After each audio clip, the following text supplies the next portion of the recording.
correction de l'exercice 10. Donc il s'agit dans cet exercice de déterminer l'équation de la tangente à la courbe proposée au point A.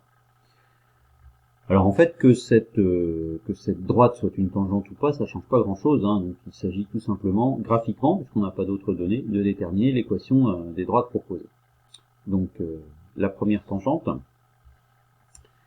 donc on peut lire facilement le coefficient directeur, puisque donc partant de ce point, si j'avance de 4, voilà, après, de 4 on a 6, après il faudra que je me déplace de 1 en ordonnée pour retomber sur la droite. Donc le coefficient directeur, ça va être 1/4. L'ordonnée à l'origine est plus difficile à déterminer, il faudrait connaître l'ordonnée de ce point. Mais dans ce cas-là, on va utiliser en fait les coordonnées du point A, qui fait aussi partie de la droite, hein, ou d'un autre point d'ailleurs, à coordonnées entières. Donc le point A a pour coordonnées ici 1, 2. Donc 1, 2.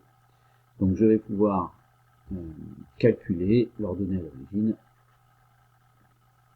à l'aide des coordonnées de A, c'est-à-dire YA moins ZXA.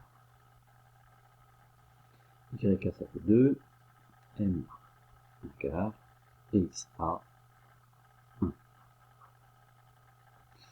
Donc finalement, on va trouver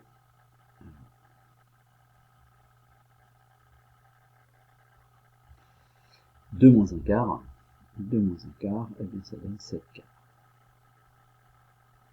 Donc je peux écrire l'équation de cette tangente, c'est y égale 1/4 de x plus 7/4. Voilà. Pour la deuxième, alors on peut procéder de la même manière. Je peux déterminer le coefficient directeur, la pente. Donc si j'avance de 1, on a 6. Je vais donc avancer de 4 en ordonnée pour retomber sur la droite. Donc le coefficient directeur, c'est 4.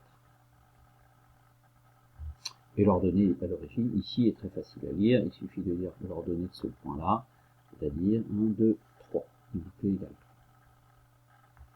Donc l'équation de la droite, ça va être y égale 4x plus 3. Voilà pour la correction de cet exercice.